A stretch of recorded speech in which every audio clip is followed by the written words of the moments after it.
levels. Super annoying. Dash was bored. It was Saturday afternoon, and he'd run out of things to do. He'd already taken a 20-mile run and swum 50 laps at the town pool. But with Dash's super speed, that killed 5 minutes tops.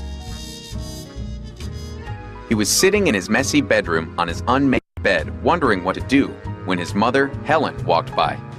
"You know, Dash," she said, "if you need something to do, you could clean up your..." Before Helen had a chance to finish her sentence, Dash raced around the room and cleaned it all up. "I'm still bored," he groaned. "Well, you could read a book," Helen said, moving on. "That's boring," Dash thought. Just then, the phone rang. Violet raced out of her room to get it, and Dash broke into a sly grin.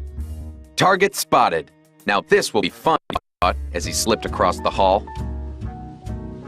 Dash made sure his sister wasn't looking. Then he hurried into her room and looked for a place to hide. Minutes later, Violet returned and closed the door. She started to cross to her bed. Then she stopped and looked around.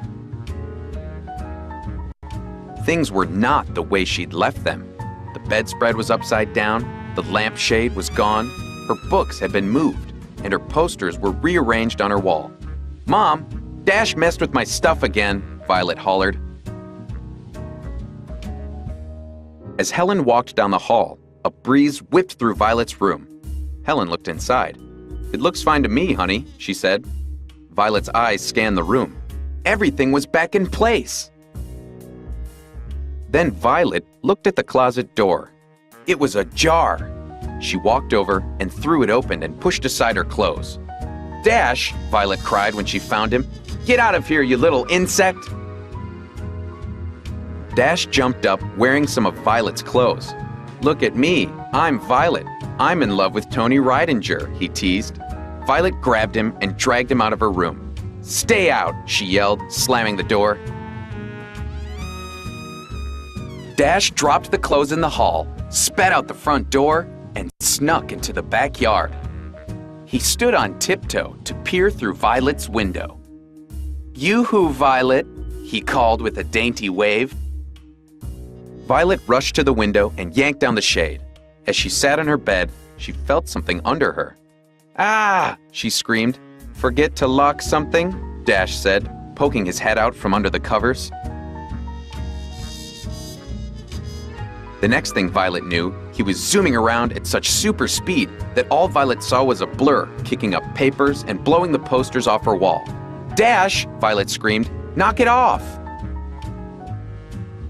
But Dash only stopped when he saw Violet's diary, which had fallen open on the bed. "Ooh," he said, picking it up. "What do we have here? I love Tony. He dost be the cutest. Shall I compare him to a..." That was it. Violet had had enough. "Give that back," she yelled. Dash started to run, but Violet threw a force field in front of the door. Dash ran into it head-on and was knocked to the floor. The diary fell out of Dash's hand, and Violet snatched it away. But before she knew it, the diary flew away in a sudden whirlwind. "How dost I love thee," Dash read from across the room. Violet turned invisible and lunged for Dash. "You're gonna get it," she cried, and they chased each other around her room in a storm of superpowers. Suddenly, they heard their mom call, "Violet! Dash! Dinner time!" Dash froze. Then in the blink of an eye, he zipped through the bedroom door, down the hall to the kitchen table. "Dash," Helen asked, "did you finish your book?" Then Violet appeared at the table. Her hair was a frazzled mess. "Nah," Dash replied. "I found something a whole lot better to do." The end.